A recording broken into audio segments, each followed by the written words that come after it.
Hi friends అందరూ ఎలా ఉన్నారు? ఇవాళ వీడియోలో వచ్చేసరికి మనం తెలంగాణ ఎంసెట్. తెలంగాణ ఎంసెట్ సంబంధించి 2025లో క్వాలిఫైయింగ్ మార్క్స్ ఎన్ని రావాలని చెప్పేసి తెలుసుకుందాం అనమాట. ఆల్రెడీ మనకి రెస్పాన్స్ షీట్ రిలీజ్ చేశారండి. వీళ్ళు ఎవరైనా సరే ఇంకా రెస్పాన్స్ షీట్ డౌన్లోడ్ చేసుకున్నట్లయితే వెంటనే వెళ్ళి ఆ రెస్పాన్స్ షీట్ అనేది చూసుకోండి. రెస్పాన్స్ షీట్‌లో వచ్చేసరికి మనకి ఎన్ని మార్క్స్ మనం స్కోర్ చేయగలుగుతాం అని చెప్పేసి మనకి ఇన్ఫర్మేషన్ అయితే ఇచ్చారనమాట. అందులో మీకు కరెక్ట్ ఆప్షన్స్ ఉంటాయి. అలాగే మీరు పెట్టిన ఆప్షన్స్ అయితే ఉంటాయి. అసలు మీరు పెట్టిన ఆప్షన్స్, కరెక్ట్ ఆప్షన్స్ మ్యాచ్ అయినట్లయితే మీకు ఒక మార్క్ అయితే వస్తుందనమాట. అలాగే మనకి తెలంగాణకు సంబంధించి ఏపీ సెట్‌లో మనకి ఏపీ సెట్‌లో మీకు ఎన్ని మార్కులు వచ్చాయో మీరు రెస్పాన్స్ షీట్ ద్వారా చెక్‌ఔట్ చేసుకోండి. అయితే ఇప్పుడు ఈ వీడియోలో ఏంటి అనుకున్నట్లయితే మనకి ఓసీ వాళ్ళకి ఎన్ని మార్కులు రావాలి? బీసీ వాళ్ళకి ఎన్ని మార్కులు రావాలి? అదే బీసీలో కూడా మనకి ఏబీసీడీ అని చెప్పేసి ఉంటాయి కదా! బీసీఏ, బీసీబీ, బీసీడీ అని చెప్పేసి వాళ్ళకి ఎన్ని మార్కులు వస్తే వాళ్ళు క్వాలిఫై అవుతారు? దాంతో పాటు మనకి ఎస్సీ, ఎస్టీ కేటగిరీలో కూడా వీళ్ళకి ఎన్ని మార్కులొస్తే వీళ్ళు క్వాలిఫై అవుతారని జెప్పేసి మీకు ఇన్ఫర్మేషన్ అయితే ఇవ్వబోతున్నాననమాట. అందరూ కూడా ఈ వీడియోని లైక్ చేయండి. లైక్ చేసిన తర్వాత సబ్స్క్రైబ్ చేసుకొని పక్కన కనిపిస్తున్న బెల్ నోటిఫికేషన్ క్లిక్ చేసి ఆల్‌లో పెట్టుకున్నట్లయితే తెలంగాణ ఎంసెట్ సంబంధించి ఎప్పటికప్పుడు లేటెస్ట్ అప్డేట్స్ అన్ని కూడా మీ వరకైతే వస్తాయి. ఆల్రెడీ మన యూట్యూబ్ ఛానెల్ వచ్చేసరికి కౌన్సెలింగ్ సంబంధించి మనకి ఏ డాక్యుమెంట్స్ కావాలని చెప్పేసి ఇన్ఫర్మేషన్ ఇచ్చాను.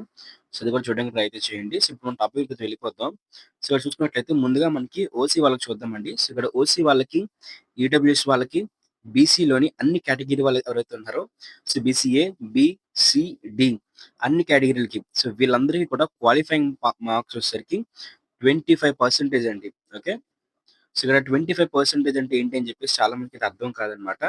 ఇక్కడ మనకి 25% అంటే ఏంటి అనుకున్నట్లయితే మీకు ఓకే. 160 మార్క్స్ గాను 40 మార్క్స్ అయితే ఖచ్చితంగా రావాలనమాట. ఓకే. 40 మార్క్స్ అయితే ఎవరైతే ఓసీ, ఈడబ్ల్యూఎస్, బీసీఏ, బీసీడీ కేటగిరీలో ఎవరైతే ఉంటారో వాళ్ళందరికీ కూడా 40 మార్క్స్ అయితే మినిమమ్ స్కోర్ చేయాలండి. అప్పుడు మాత్రమే మీరు క్వాలిఫై అయితే అవుతారనమాట. మీరు రెస్పాన్స్ షీట్‌లో చెక్ చేసుకోండి. మీకు మినిమమ్ 40 మార్క్స్ ఉంటే గాని మీరు క్వాలిఫై అయితే అవ్వరు. మీరైతే మాత్రం ఎంసెట్ అయితే క్వాలిఫై అవ్వలేనట్టే. ఓకేనా? మీకు సీట్ అయితే రాదనమాట. ఓకే. ఎంసెట్ కౌన్సెలింగ్‌లో. మీరు పార్టిసిపేట్ కూడా చేయలేరు. ఎంసెట్ సంబంధించిన కౌన్సెలింగ్‌లో అయితే మీకు 40 కన్నా తక్కువ మార్కులు గాని వచ్చినట్లయితే. అలాగే ఎవరైతే ఎస్సీ ఇంకా ఎస్టీ కేటగిరీలో ఉంటారో వాళ్ళకంటూ ఎలాంటి క్వాలిఫైయింగ్ మార్క్స్ అంటూ లేవండి. వాళ్ళు మాత్రం జస్ట్ ఎగ్జామినేషన్‌కి అటెండ్ అయినట్లయితే వాళ్ళు క్వాలిఫై అయిపోయినట్లే. వాళ్ళకి 1 మార్క్ వచ్చినా, 2 మార్కులు వచ్చినా వాళ్ళు క్వాలిఫై అయినట్టే.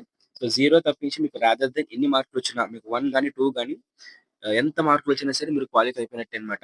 ఎస్సీ, ఎస్టీ వాళ్ళకేంటంటే ఎలాంటి ఓకే. క్వాలిఫైయింగ్ మార్క్ అంటూ లేదు. But BC, OC okay. దీంతో పాటు ఈడబ్ల్యూఎస్, బీసీఏ, బీసీడీ లాంటి కేటగిరీ వాళ్ళకి మాత్రం జనరల్ కేటగిరీ వాళ్ళకి మాత్రం ఖచ్చితంగా అందరికి కూడాను 40 మార్క్స్ అనేది మినిమమ్ స్కోర్ చేయాలన్నమాట.